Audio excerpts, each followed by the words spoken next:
Welcome, welcome, welcome. You are now tuning into the Positive Deposit Podcast, where we transform minds to change lives. I'm your host, Presley Nelson Jr., and I'm so happy about our guest today, Andrea Clary.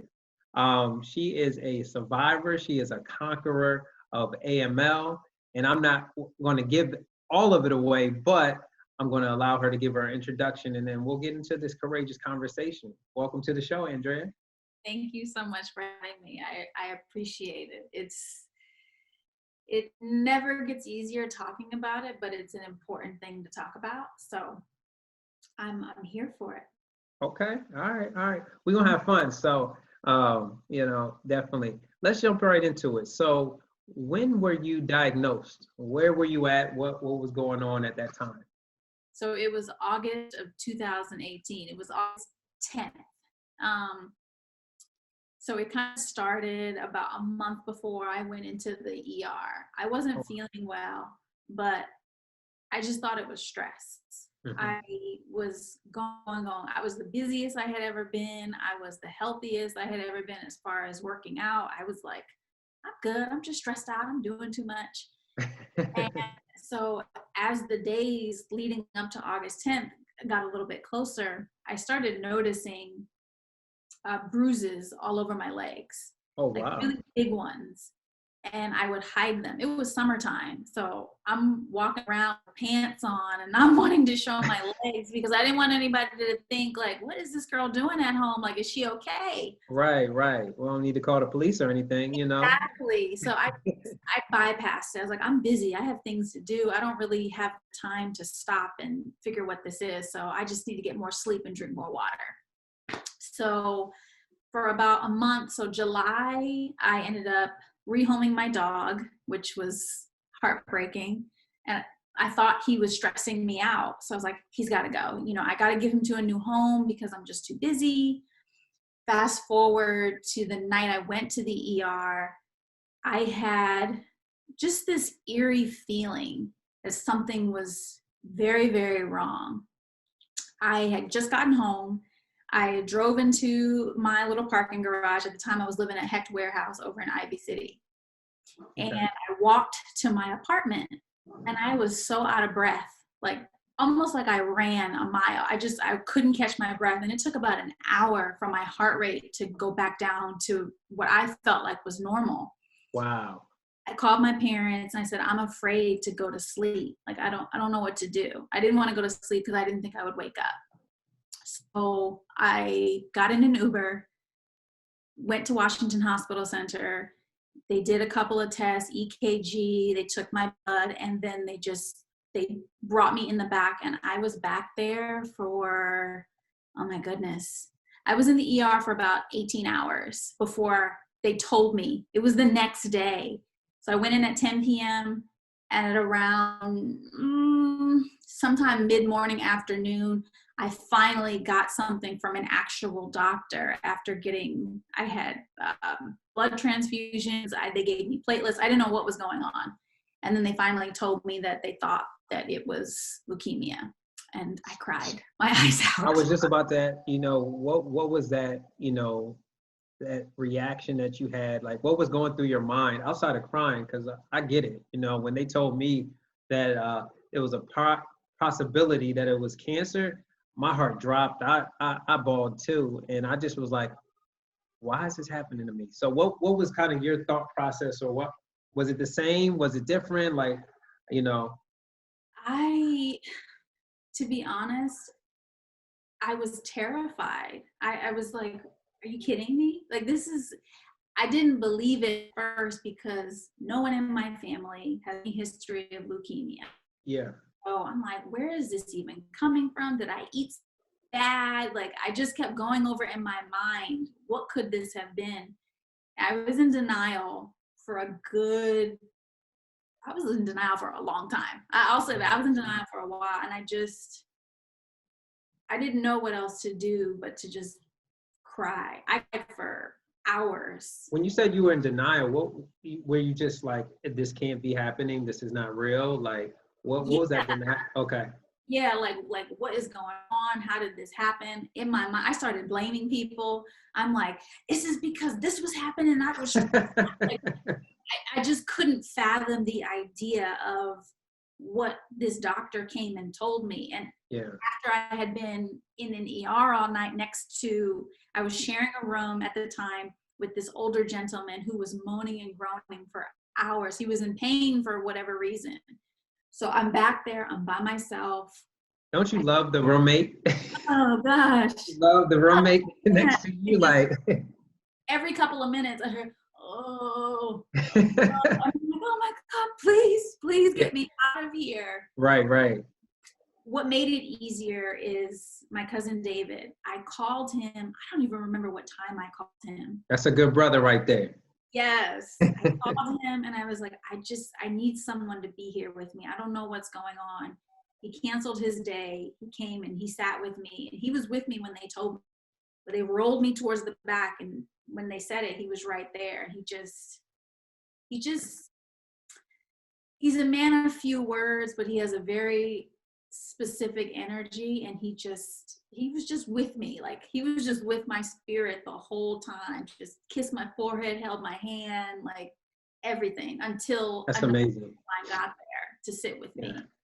So once they gave you the diagnosis, and they told you it was AML, what type of leukemia was it? Was it chronic? Was it, because I know there's different types of leukemia when it comes to AML.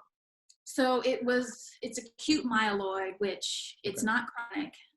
Okay. It basically happens quickly. No, they don't know why or how. It happens very rapidly. Yeah. And that was what it was. Within a matter of 2 to 3 months, that's how it kind of starts. Okay. So I didn't get a lot of information initially. When they first tell you, they kind of make it sound like it's a death sentence. Like, no one tells you, like, They always do. Yeah, there was no, like, everything's gonna be okay. Like, the first thought was like, oh my God, I don't want to die. Like, I'm too young. I don't want to die. I want to live. And how were you when you got your diagnosis? How old? Oh my gosh, I was 28, 29. What years? 29. Okay. 2021. This happened in 2018. Yeah. Yeah. So I was 28 or 29. I think 29. Late 20s. Yeah. So what was treatment like? It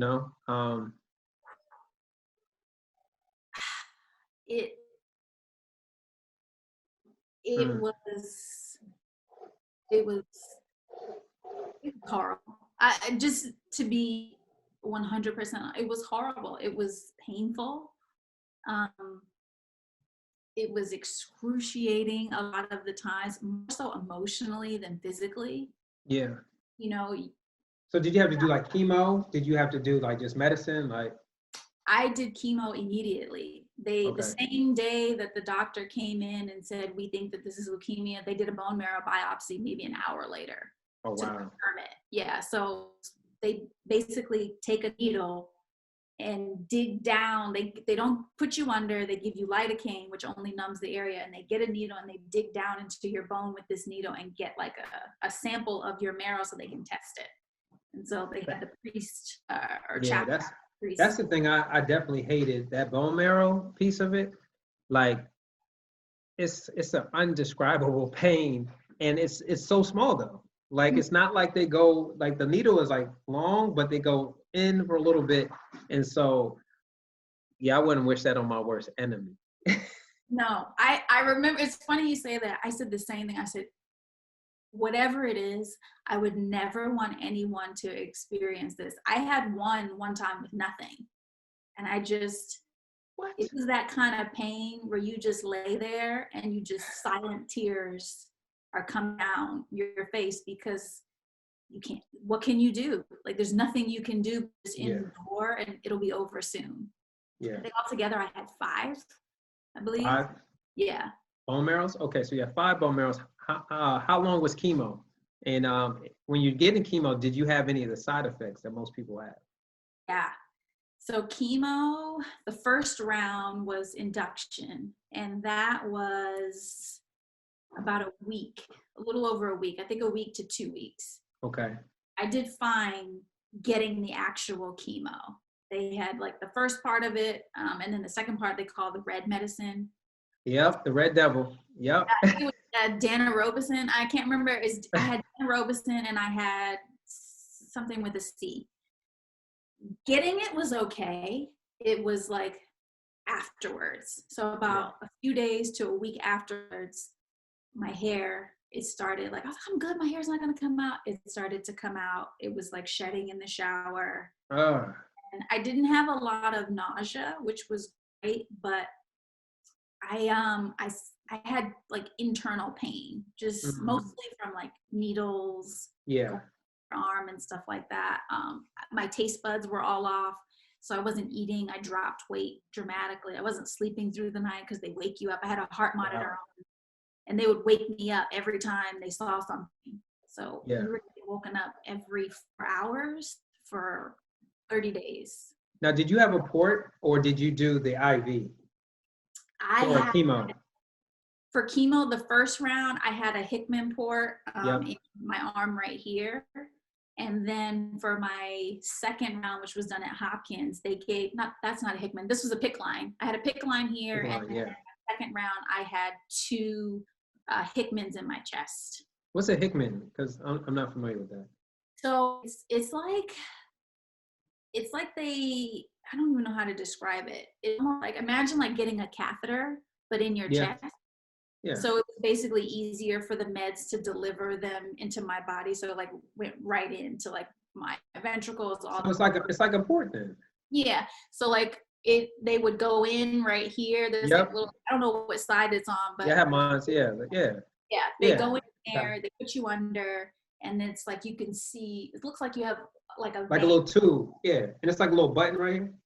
I didn't have a button. It was literally just a hole in my chest that was covered up with a bandage that I had to keep clean. And I had the 2 little. Oh, so you had oh, wow. See, with my port, it's underneath the skin. They pierce it. And then that's how they, administer the chemotherapy. So. Nope. I had these 2 little things that I had to clean every single day and push meds And that's crazy. So outside of David, how was your support system? Because it's important that people like, David and I had those certain people I would run to. So how did your family handle this and surround you? Or was it just David? My family was incredibly supportive. I was surprised at how many people kind of rallied around to help. And it wasn't necessarily help as in physically being at the hospital, but just help and prayer and love in general. My parents immediately, they drove up. Once I got out of the hospital, they stayed at my apartment and they basically lived with me the entire time I did treatment between Washington Hospital Center and Hopkins, which my mom took off work. So I had both of my parents, which was great, but it was also a challenge. Why was it a challenge? Because I had been living on my own for 10 years, and then to be in this space where I'm not able to shower by myself because I didn't have the strength or the energy. So like I was like a baby all over again. My mom was showering me, she was feeding me. Wow. There was a point in time where I was walking with a walker because I had a really severe reaction to an allergy. Yeah. And that was like about 2 weeks of just really intense pain where I couldn't even sit on the toilet, wrapping their arms like up underneath me to lower me down. So I felt like everything was being taken away from me. And I just felt like I was being punished for a very long time. How was your mental state, like your mental health at this time? Like from going to this, you're a yoga instructor, you're eating healthy, you're running, you're doing all these things to now you're a baby. You're being taken care of. Like, how did that affect your mental? I was depressed. I will say, I don't know when the exact moment that it really started to hit me. Yeah. But I definitely went through a really dark period where there was a point in time where I wouldn't even pick up the phone. Like people would call me, I would give it to somebody else. I'm like, I don't want to talk.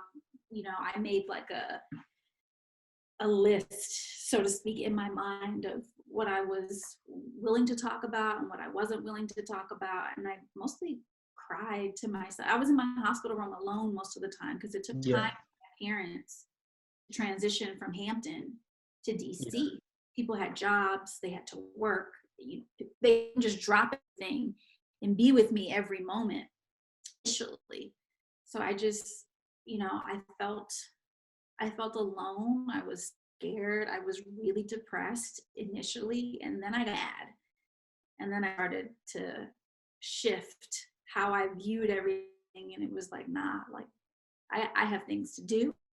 Right. I'm I was just going about to ask, how did you get out of that depression? And you already had started talking about it. And so you had that mental shift. And what was that mental shift like? Because I know you was like, man, this ain't me. looking around at the unit that I was on initially, and it was mostly all Blacks, much older. There was some other ethnicities there, but I was watching people coming in bringing Popeyes and sodas. Popeyes? Wow. Yeah, and I'm looking around, and Were you judging? Because I know you eat really healthy. So were you judging? it wasn't so much judging. Maybe it was. It was more so like, this is a hospital, and you nurses and doctors are seeing this happening. Like, where's the application for better eating? Like, Yeah. these are things that can save people's lives. Right, right. Why isn't there more of a push for mental health? And why isn't there more of a push to give these adults the same thing that children get? Children get Disney movies, and they get therapy dogs coming to visit them, and they get all these fun things. And it's like, just because I'm not a little person anymore doesn't mean my inner child doesn't need this to Yeah. help me move forward and grow a sense of like, I can do this. Like, I'm a superhero too, even though Right. I'm 30 years old. Like, so the looking around, I just decided like, no, like I refuse to accept that this is the rest of my life. Like, Yeah. I refused. Yeah, I wasn't about to lay in the hospital bed and let it overtake me. So I started asking people to bring stuff from my apartment so I could design it like my apartment to feel more comfortable. Okay. Well, I'm gonna switch gears real quick because I know this is heavy, but you are a yoga instructor. You have some great certifications. So I've only done yoga once, and it's pretty cool. But I had to use the blocks and things of that nature. So what are some of the top 5 practices or myths about yoga that people may or may have? Myths, there's lots. The first one is that you have to be flexible. You don't. It's not a requirement to start. Okay. That you have to be this like zenned out being in order to gain the benefits of yoga, that you have to be strong, a certain body type. What's that? That's 4. Yeah. And let's see, 5. The other myth about yoga is that it's all stretching. It's not. It's actually deceptively difficult once you really start getting into it. It is a workout for sure, depending on the type of yoga that you're doing. But yeah, those are the 5. Okay. So how were you able to bounce back? You went through the treatment, you have the support, you went through those valleys, but how were you able to, jump right back into it? What was that point that you already said like, hey, this is not me, but how did you transition back into, getting, after treatment? Life, like transition back to life. Yeah.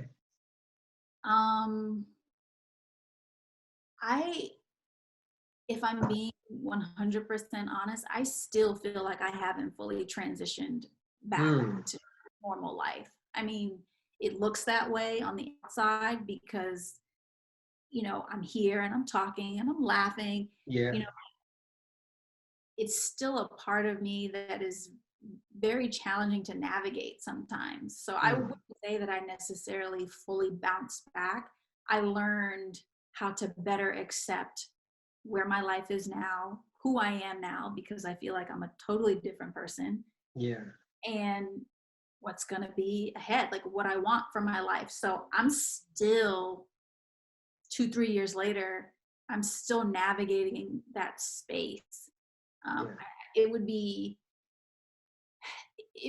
be honest if I said like, yeah, I bounced back, I'm good. Like I'm great Right. health wise, but emotionally, nobody teaches you.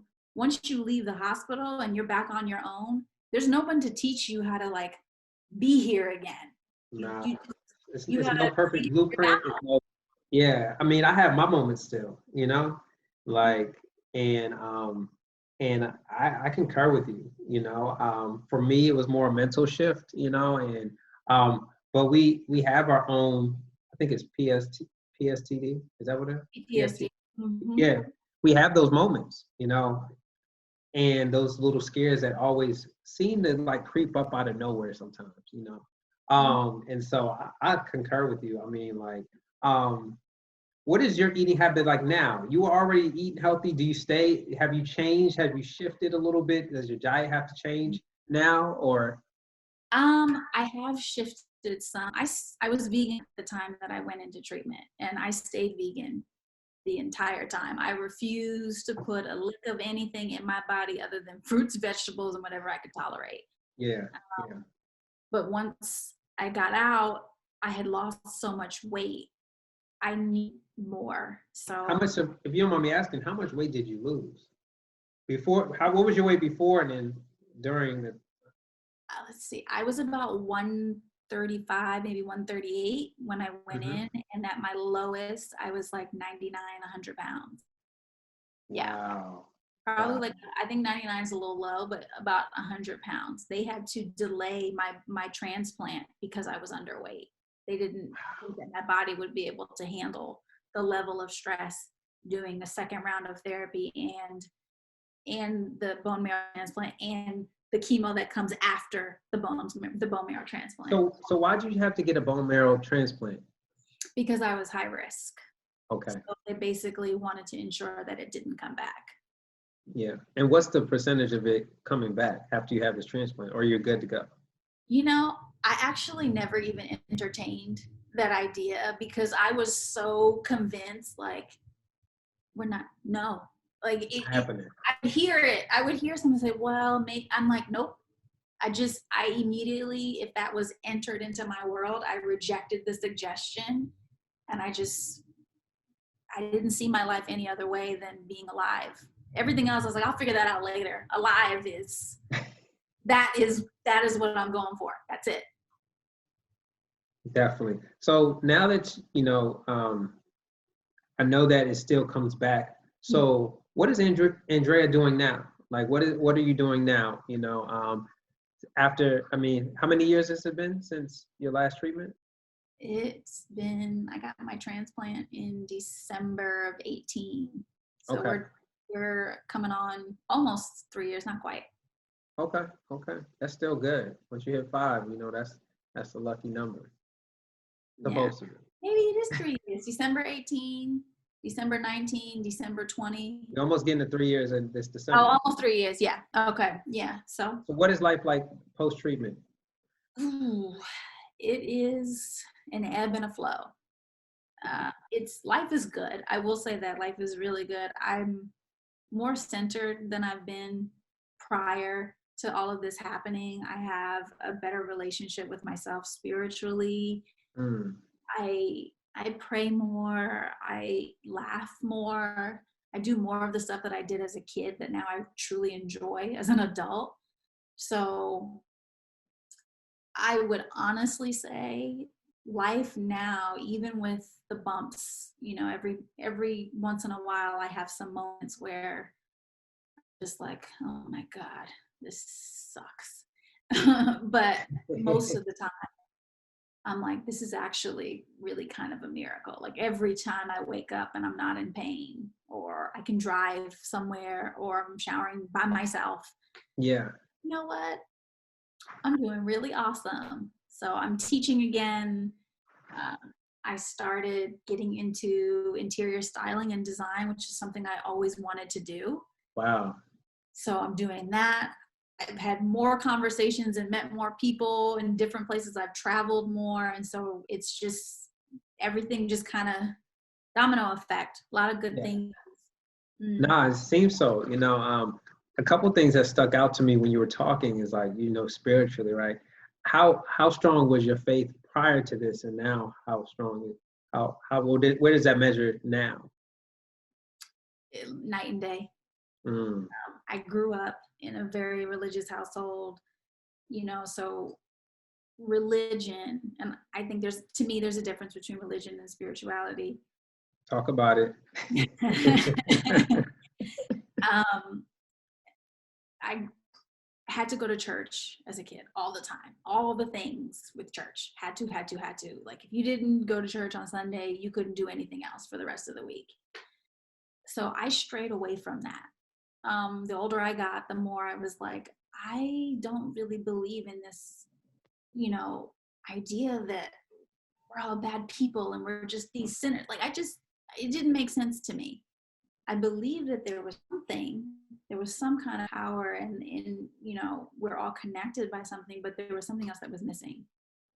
This whole experience taught me that everything I believe, everything I feel, all the power, it comes from inside, and it takes a level of introspection to really connect to that. Yes. And when you do that, even if it's painful, you start noticing like, oh, like, okay, so this is what that connection is. This is what that feeling of spirit is, like your intuition guiding you and you being in the right place at the right time. Yeah. Wrong time, but I started looking at principles more than looking at a set system of beliefs that may not change, so do I still listen to gospel music and I still get all the feels? Absolutely. But I also look at things like, man, I see my life from a very different scope. I don't see it as this, I'm going to go to heaven or hell. I see it more so as heaven is what I create. I can either live there every day, or I can create a hell by making choices that foster that kind of environment. That's powerful what you just said. I live heaven every day. Wow. I'm trying. No, that's amazing. I think one thing when it comes to faith, at least for me, when I was journeying, and this is both times, for the first time I already mentally said that God is going to take me through this obstacle, just like everything in life, right? But when it happened a second time, I had to really buckle down and I had to have a conversation with God. I said, look, man, what's up? What's going on? I reached my 5-year mark, and then I get a different form in a different stage. And it's like, what are you trying to tell me? What are you trying to teach me? And it was a lot of resilience that I learned from both experiences, right? And definitely not to take life for granted, and so when you said that heaven on earth, and just making sure that every moment counts, and you're really staying in tune, so you get that intuition and that gut feeling that's just, whoo, yeah, you see what I'm saying? So it's one of those things where it's a beautiful thing, man, and God created the miracles not only in me but in you.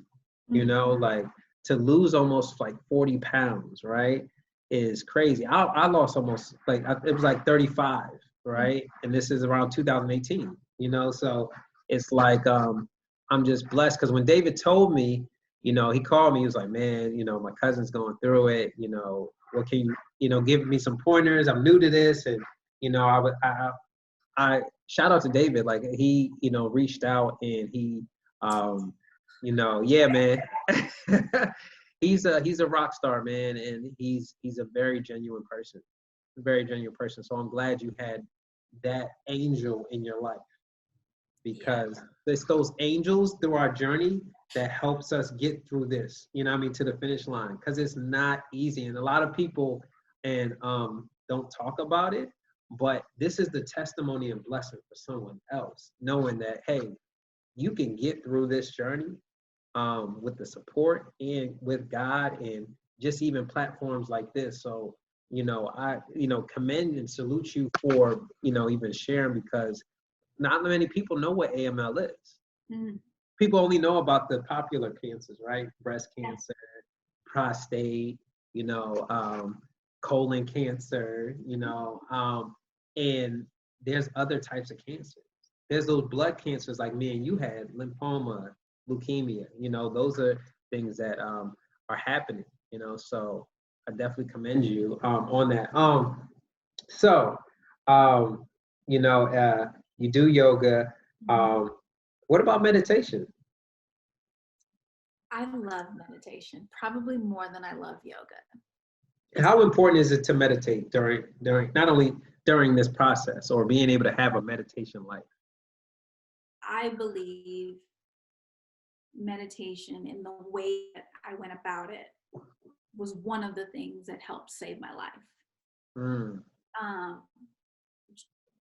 Having an awareness of what's happening in your body, outside of your body, all around your body was something that helped me communicate with doctors, with nurses, with other people. And maybe that was just spirit moving through me like, look, sis, we got something to tell you. But sitting in silence and it just being me. I mean, you hear the beeps and you hear, other people going on, but when it's just you by yourself and you're there and you're just crying, like no one can really hear you, your door's closed, like you're just crying. And that moment of crying is also purification in a way, because the more I cried, the stronger I felt.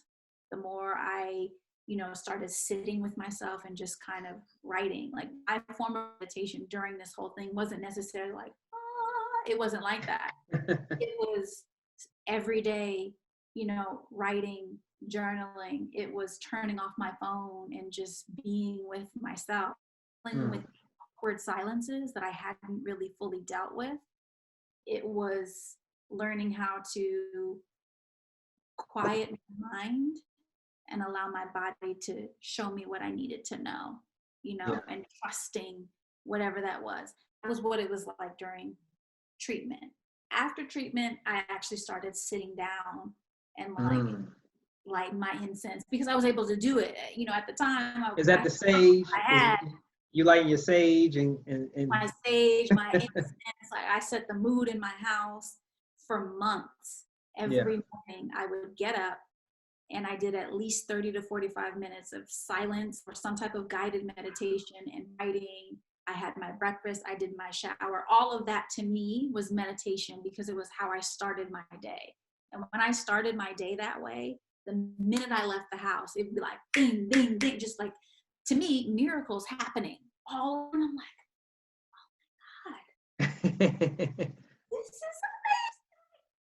Thank you, God. I'm here for it. So if I want to start meditating, right? Give me like a Cliff Note starter kit of how to meditate. How should do I need to go buy my sage? Do I need to, get my own, like, what do I need to do to start to meditate? Because I feel like meditation is very important, not only going through cancer and things of that nature, but just in life in general. So what's my starter kit? What do I need to do? I would say the first thing is to acknowledge where you are and start there. And it sounds so simple, but when I talk about meditation, I sat for 30 minutes meditating. It's like, oh my God, I can't even sit for 5 minutes without it's less about what comes up in your mind and more about how you react to whatever that is. So if where you are now is, I sit down for 2 to 3 minutes and my mind goes haywire, that's okay. Okay. So basically it's like you're coaxing yourself, not even coaxing, you're allowing yourself to be okay with the fact that I can sit for 2 minutes and be like relatively free and calm. And then that third minute, my mind is like groceries, cleaning, work. Because I'm thinking right now, like when I wake up, I'm thinking about 1,000 things, so to probably sit for 2-3 minutes, I'm like, I need to be doing something. I need to be doing something. But, like knowing where the space you're in is definitely key. Now, I know there's like mantras or like, sometimes there's like either music or things, or there's apps. Like once I know what space I am, do I get the app, or do I say mantras, or what's next? I would use apps. I use apps. I use Okay. YouTube. I use Insight Timer. I heard an Inside Timer. I definitely heard an Inside Timer. It's amazing. I will literally Google, like if I see something pop up on my phone, I'm like, ooh, I'm gonna try this. Like I read books, like from spiritual authors who Nice. offer like different types of meditations. So I do that, but I would definitely start off with just simple guided meditations. It could be 5 minutes, like a gratitude. Sitting for a moment before getting out of your bed, before sticking your feet on the ground or picking up your phone and scrolling, which I'm guilty of doing sometimes still. Me too. And you can do that for like 20 minutes easy and don't even notice. Yeah. You get up in the morning and you just look around your room. Maybe the windows are open, maybe they're not, and just like, thank you, the sun is shining. Thank you that I woke up this morning. Thank you that I have breath in my lungs. Thank you for these comfortable pillows and blankets that I have.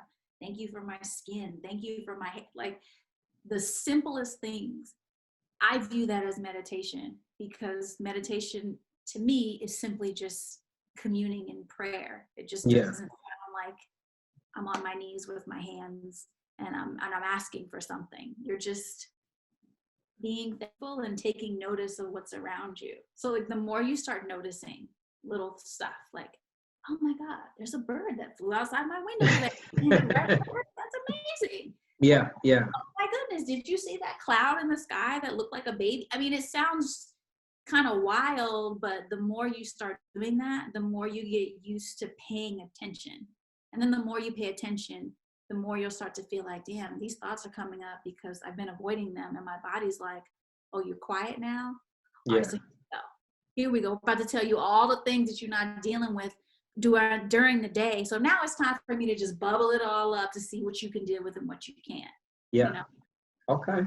All right, I'm gonna take that on. I'm gonna check back in. I'm like, hey, I done 10 minutes. It was a struggle, but I got through it. So no, this is awesome. So we're at that space. Well, first of all, thank you for sharing your journey. I've been trying to, get you on this show because David told me, and I was just intrigued by it. And I'll do anything for David. I mean, like, David is that.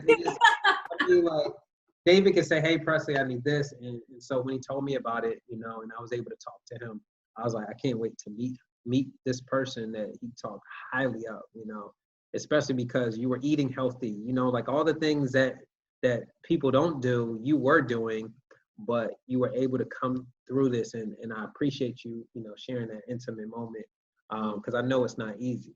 However, at the end of all these things is positive, right? And so here, every guest comes on and we ask them for at least 3 positive deposits that you would share with someone that may be going through AML, or just any type of cancer. And just drop those positive deposits. So three that you would give to anyone going through any type of cancer. Let's see, 3.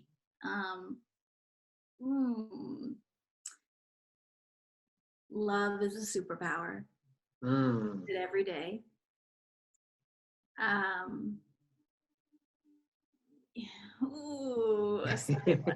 If you need more than 3, I'll let you slide this time. Okay. The other one is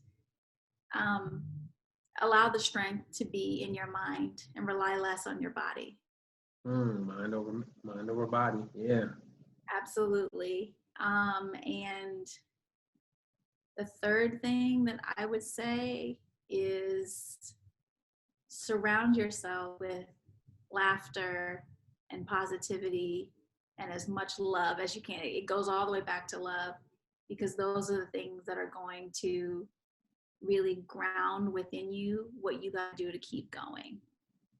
Yeah, those are some 3 powerful positive deposits. So I definitely thank you for that. So Andrea, if people want to find you, are you on social media? You know, if they want to talk to you more about, you know, yoga, meditation, eating well, how can we find you? Yeah, so I am on social media. I have 2. I have one that's like my personal one, which is Miss Clary. Okay. And I have Saging Grace, which I came up with that after my treatment because it just, I don't know, just kind of birthed itself. So that's, it's Saging with the G, SAGING_Grace. And then Miss Clary is MISSCL. Okay. And at Saving Grace, what's that Saving Grace, that page? Saging with a G. Saging. So at the Saving Grace, is that more like your meditation? Is that where I can buy sage? Like, so Saging Grace is more of like me offering myself as a teacher. And with Miss Clary, that's the person that's behind Saging Grace. I think it's easy to get lost in business. And so I think it's important to have a distinguisher, like, this is who I am on an everyday basis. These are the things that I do. So those are the 2 places to find me and just find all of the different ways that I'm living now. Awesome. Well, you heard it right there. Mrs. Clary, the personal side, and Saging_Grace for the teaching piece of it. So once again, thank you for you know, coming on the show. As you can catch this, guys, on all your streaming platforms, Apple Podcasts, Google Podcasts, Spotify, and iHeartRadio. And you can see this live interview as well, you know, on our YouTube channel. And of course, come visit the website, www.positivedeposits.org. And, you know, we got that donation button. We are a nonprofit, a Black-owned nonprofit, and every donation allows this kind of conversation to happen. So you heard it from Andrea, you heard it from me. We already just transform minds and change lives. So until then, thank you so much, Andrea, for coming on the show. And we're signing off.